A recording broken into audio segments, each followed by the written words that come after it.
ഇവൻ സിനിമയിൽ അഭിനയിക്കാൻ വേണ്ടി നടന്ന് ഇപ്പോ നോർമൽ അല്ല. ബിലാൽ എന്ന് പറയുന്ന കഥാപാത്രമാണ്. സാറിനറിയാവോ? ഇല്ല, ഒന്ന് ട്രൈ ചെയ്യാലോ? അപ്പൊ അതിനൊരു തീരുമാനമായി. അഴി പാഴ്സലായിട്ട് കിട്ടുന്ന കാര്യം ഉറപ്പാ. മുരുക പാർട്ടിക്കിടുക. ഒന്ന് എഴുന്നേറ്റ് ബഹുമാനിക്ക്. അവന്റെ ആത്മവിശ്വാസം തർക്കമില്ല. കോടതി എന്നല്ല, അവന്റെ ഉമ്മാന്റെ ഗർഭപാത്രത്തിൽ നിന്നാണെങ്കിലും ഞാൻ പൊക്കിയിരിക്കും. എന്റെ ക്ഷമ പരീക്ഷിക്കരുത്. ഇതുകൊണ്ട് ഞാൻ ഒറ്റ വീക്ക് ചെന്നുണ്ടല്ലോ. ഒരു കലാകാരനുമാര് വളരാൻ വിടില്ലല്ലോ. എടാ, ഒരു തൊഴിലിന് ഇറങ്ങുമ്പോ അതിന്റേതായ മിടുക്ക് വേണം.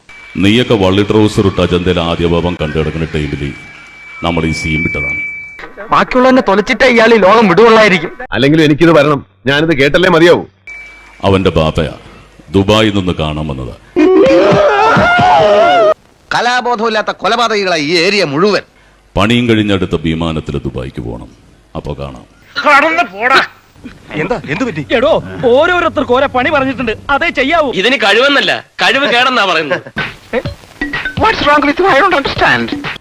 പണിയും കഴിഞ്ഞടുത്ത വിമാനത്തിൽ ദുബായിക്ക് പോകണം. അപ്പൊ കാണാം. ഇതൊക്കെ പ്രത്യേക സിദ്ധികളാണേ. ഈശ്വരൻ ചിലർക്ക് മാത്രം അറിഞ്ഞു കൊടുക്കുന്ന. അങ്ങനല്ല. ഇനി മമ്മൂക്ക വന്നിട്ട് ഓലപ്പടക്കം പൊട്ടിച്ചാൽ എങ്ങനെയായിരിക്കും? അവന്റെ കുടൽമാല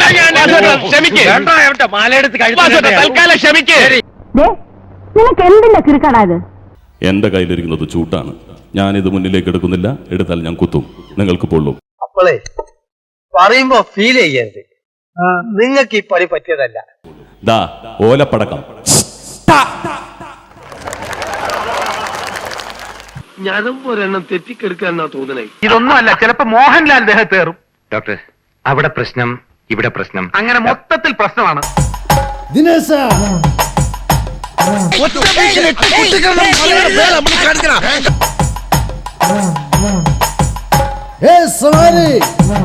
മോഹൻലാൽ സ്പെഷ്യലിസ്റ്റാണ്.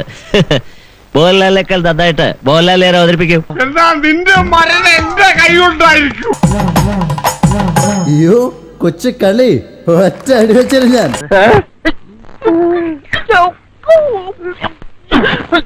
എല്ലാം എന്നെ കൊണ്ട് ഇത്രയൊക്കെ പറ്റുള്ളൂ. പണ്ടാരാണ്ടോ പറഞ്ഞ പോലെയാ നിന്റെ കാര്യം. എന്തിനാണപ്പാ എന്നെ തല്ലണ? ഞാൻ ഏതായാലും ഗുണം പിടിക്കില്ല. എന്തൊക്കെ പറഞ്ഞാലും എന്റെ ആത്മവിശ്വാസം നശിക്കില്ല. അപ്പൊ തനിക്കിനി അധികം കാലം ജീവിച്ചിരിക്കണമെന്ന് ആഗ്രഹമില്ലേ?